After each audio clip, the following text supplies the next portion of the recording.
मैं वहीद अंसारी, रहबर टाइम्स में आपका स्वागत है। लोकसभा चुनाव की तैयारी चल रही है। वहीं श्रीकांत शिंदे जो है लगातार दौरे कर रहे हैं। उन्होंने पहले मुमरा का दौरा किया और आज दीवा गांव, पड़े गांव, दिसाई गांव, छोटे दिसाई गांव और भोलेनाथ नगर, शिवली नगर का दौरा भी किया। इसी दौरान वो विजय गोरे के ऑफिस तक पहुंचे, जहां पर उनका ज़ोरदार स्वागत हुआ, सत्कार भी हुआ। जिसके बाद विजय गोरे अपने वार्ड का दौरा कराने के लिए डॉक्टर श्रीकांत शिंदे को लेकर गए और उनके वार्ड में बहुत अच्छे से उनका स्वागत हुआ। और उनका ये भी कहना है कि उनके वार्ड में पूरी तरह से तैयारी है और उनके वार्ड के लोग जो है पूरी तरह डॉक्टर श्रीकांत शिंदे के साथ हैं। और इस बार लोकसभा चुनाव 5 लाख वोटों से जीत कर आएंगे डॉक्टर श्रीकांत शिंदे, ऐसा विजय गोरे का कहना है। इसके अलावा विजय गोरे ने क्या कुछ कहा है, आइए दिखाते हैं अपनी इस खबर में। विजय गोरे साहब, लोकसभा चुनाव की तैयारी है, ऐसे में खासदार श्रीकांत शिंदे आपके ऑफिस पहुंचे और उसके बाद आपके वार्ड का दौरा भी किया है। कैसा रहा रिस्पांस, क्या बताएंगे आप? देखिए, सबको जय महाराष्ट्र। आज शील विभाग का दौरा था। डॉक्टर श्रीकांत शिंदे साहब देसाई गांव से पडले गांव, छोटे देसाई, मोटे देसाई करके अपनी खाडी, भोलेनाथ नगर, शिवली नगर अपने ऑफिस पे दौरा किया। हमारी पूरी तरह से टीम लेकर हमने उनका अपने ऑफिस के सामने स्वागत किया, तहे दिल से बड़ा स्वागत किया उनका। फिर उसके बाद मेरे वार्ड में भोलेनाथ नगर में गए हम लोग, शिवली नगर में गए, उधर भी एक हमारी छोटी शाखा है, उनका ओपनिंग किया। और साहब ने पूरी वार्ड की हलचल हमसे पूछा कि वार्ड में कैसा काम चालू, क्या काम चालू है। हमने उसका अच्छा जवाब दिया। और वार्ड में हम यादी से काम कर रहे और भोलेनाथ नगर, शिवली नगर, ग्रीन पार्क, आचार गली, मुनीर कंपाउंड, ठाकुरपाड़ा और ये जो सोसाइटी एटलांटा भारत इकोस्टा, यहाँ से डॉक्टर श्रीकांत शिंदे साहब को हम अच्छे से अच्छे वोट से जिता के लाएंगे। और रही बात कल्याण लोकसभा की, आज जो माहौल चल रहा है, जो हवा चल रही है साहब की, वो एकदम बेहतरीन चल रही है। डॉक्टर साहब 5 लाख के पार हैट्रिक मारने वाले हैं, उतना मैं कहूँगा। और साहब की जीत ये पक्की है। साहब अच्छे से अच्छे वोट से जीत के आएंगे। साहब का काम है, अभी देखो, विकास दशक, 10 वर्ष प्रगतीचा कल्याण समृद्धी तक, ये जो अहवाल है, ये अहवाल में साहब का जितना भी काम किया सब है। मेरे ख्याल से महाराष्ट्र में नंबर 1 पे डॉक्टर श्रीकांत शिंदे साहब सांसद रहेंगे। मेरे ख्याल से नहीं, पूरे लोग की जो पोलिंग बोल रही है उसके हिसाब से बोल रहा हूँ कि महाराष्ट्र में नंबर 1 पे जो सांसद है, जिन्होंने ज़्यादा से ज़्यादा निधि लाई, रेलवे के काम हो, रास्ते के काम हो, ब्रिज के काम हो, लाइटों के काम हो, हर चीज़ों साहब आगे ही बढ़े हैं। आगे हाथ उन्होंने बटाया है गरीबों के लिए, सब काम करके आए। अभी साहब आए थे भोलेनाथ नगर में, साहब के हाथों से एक बोरिंग मारी गई थी, जो पानी की बोरिंग रहती है ना, आज भी उसका पानी भोलेनाथ नगर पूरा गांव पानी पीता है। शुक्रवार के दिन पानी नहीं आता यहाँ पे, तो पूरे बाकी के टाइम नल महानगर पालिका पानी देती है, पर शुक्रवार के दिन पानी आता नहीं। वही बोरिंग का पानी पूरा मोहल्ला, पूरा गांव वहाँ से लेके जाके तसल्ली से पीता है। और वो जब बोरिंग में पानी भरने के लिए जाते हैं, तो जैसे जैसे पानी भरता है, घड़ा भरता है, लोगों हंडा कुछ भी, साहब को दुआई देते हैं कि डॉक्टर श्रीकांत शिंदे साहब ने वो टाइम ने ये बोरिंग मारी थी करके। जैसा कि आपने कहा कि जुम्मा के दिन यानी शुक्रवार के दिन यहाँ पर पानी नहीं आता है पूरे मुमरा में। अक्सर ऐसा होता है जब पानी की कटौती करते हैं तो वो जुम्मा का ही दिन होता है, और ऐसे में जुम्मा के दिन खास तौर से मुसलमानों को पानी की ज़्यादा ज़रूरत पड़ती है। तो क्या आने वाले वक्त में ये जो जुम्मा का दिन है, इसके अलावा किसी और दिन ये पानी की कटौती हो सकती है? हाँ, अपन कोई भी एक तारीख बोले तो सप्ताह में आने के बाद नहीं, सप्ताह में नहीं, सप्ताह में कितने दिन रहते हैं? 7 दिन रहते हैं। 7 दिन में एक टाइम अपन डिसाइड करेंगे। जुम्मे के दिन अपना मुस्लिम भाइयों का, बहनों का नमाज का दिन रहता है, तो एक अपन गुरुवार के दिन या बुधवार के दिन पानी खपत की बात करें, जो जुम्मे के दिन है, शुक्रवार के दिन, वो टाइम में पानी आ सकता है।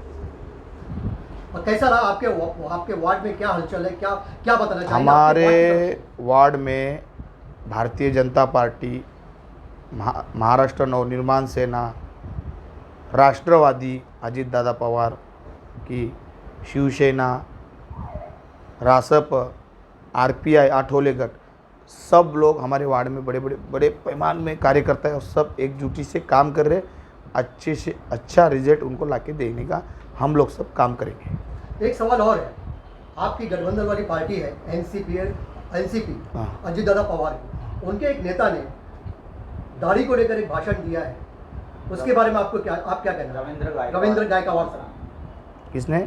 रविंद्र गायकवाड़ जो एनसीपी अजीत दादा पवार गुट के हैं, उन्होंने दाढ़ी को लेकर एक विवादित बयान दिया है। क्या दिया है बयान में? सुना नहीं। उन्होंने कहा है कि मुसलमानों को दाढ़ी बढ़ाने से पहले हमसे पूछना होगा। देखो, जाहिर सी बात है, गलत बात है। कोई मजहब को कोई किसी की ये इजाज़त नहीं, कोई किसी मजहब को बोलना चाहिए, ये गलत बात है।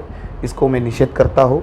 हमारी पूरी टीम, हमारी शिवसेना इसको निषेध करेगी। लेकिन अभी तक आपकी तरफ से किसी बड़े नेता का बयान नहीं आया इसको लेकर। अभी ऊपर वाले के बड़े पद पे लोग हैं, तो मैं तो निषेध कर रहा हूँ, मेरे टीम की ओर से मैं निषेध कर रहा हूँ कि मुस्लिम भाइयों का जो मन दुखाएगा उसके लिए तो मैं निषेध करूँगा। हालांकि मोदी जी ने भी एक बहुत बड़ा बयान दिया था, जिसके बाद पूरी दुनिया में उसके खिलाफ बात चल रही है कि उनका बयान ऐसा नहीं देना चाहिए।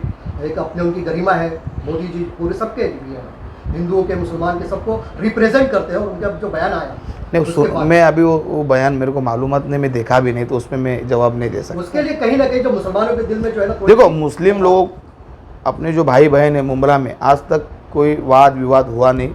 सब हिंदू मुस्लिम सब एक जैसे भाई भाई करके रहते आ चुके हैं। इसलिए अपने को सब एकजुट करके रहना है, और सबको, हिंदू मुस्लिम सबको एकजुट करके डॉक्टर साहब को जिताना है। अपने कल्याण लोकसभा में सबसे ज़्यादा से ज़्यादा डॉक्टर श्रीकांत शिंदे साहब ने काम किया है। तो आने वाले 20 तारीख को धनुष्य बाण का बटन दबा के उनको बहुमत से आपको अपने को चुन के लाना है। अभी देखो, हम जो काम कर रहे हैं, हमारे साथ गिरीश शिलोत्री साहब है, अब जनाब अनवर कच्ची साहब है, मुमरा के अच्छे खासे नेता है, उनका बहुत वजूद रह चुका है मुमरा में, बहुत सालों काम करते आ रहे हैं।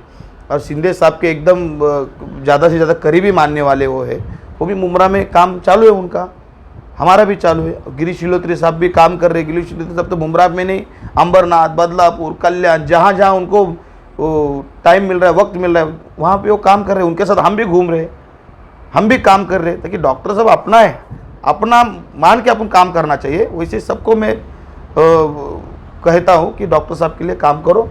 आने वाले 5 साल में इतना तो किया, और 5 साल में और काम करेंगे। सर, लास्ट सवाल, कल्याण लोकसभा को लेकर आप जनता से क्या अपील करना चाहेंगे?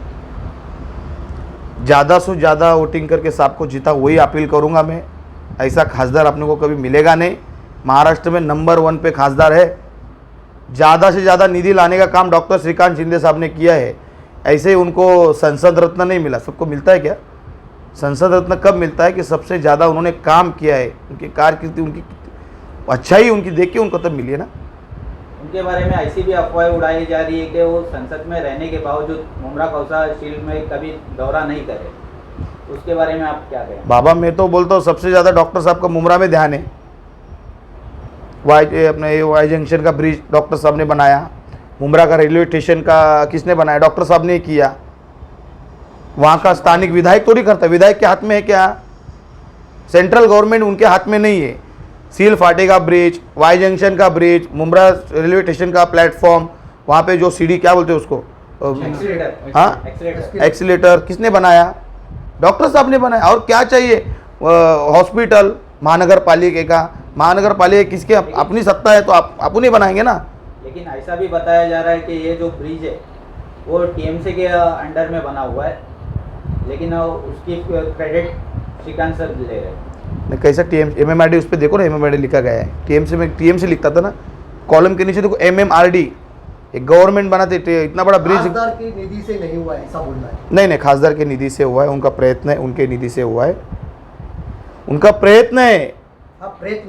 उन्होंने काम करके लिया है, महापालिका का नहीं है वो, MMRD का उन्होंने निधि लेके बनाया है, और कोई बनाता नहीं। डॉक्टर साहब की मेहरबानी समझो कि सील फाटे का जो ट्रॉफी कभी दिख रही नहीं ना बाहर, तो डॉक्टर साहब की सबसे बड़ी मेहरबानी है। जब ऐसा आपने कहा कि मुंद्रा में फास्ट ट्रैक का जो बना है, ट्रैक तो बना दिए फास्ट प्लेटफॉर्म, मगर ट्रेन का वहाँ बहुत मसला होता है। फास्ट ट्रेन रुकती नहीं मुंद्रा में, सबसे बड़ा ये काफी दिक्कत होती है यहाँ के लोगों को, प्रवासी सबसे ज्यादा है। Fast- मुमरा में सफर करने वाले लोग ज्यादा है, समझो 80% लोग जो है वो मुंबई जाके नौकरी करते हैं। ऐसे में उन्हें जो है ना सुबह के टाइम पे जो फास्ट ट्रेन मिलनी चाहिए, जो पहले चलती थी, आज वो फास्ट ट्रेन जो पूरी तरह से बंद कर दी गई है और काफी तकलीफ में है मुमरा के लोग। इसके बारे में आप क्या कहेंगे? इलेक्शन के बाद ज़रूर होगा ये काम। ये थी हमारी आज की खबर। हर तरह की खबरों के लिए देखते रहें रहबर टाइम्स। हमारे चैनल को सब्सक्राइब करें, लाइक करें, शेयर करें और हाँ, बेल आइकन का बटन दबाना ना भूलें ताकि हमारी हर खबर सबसे पहले आप तक पहुंचे।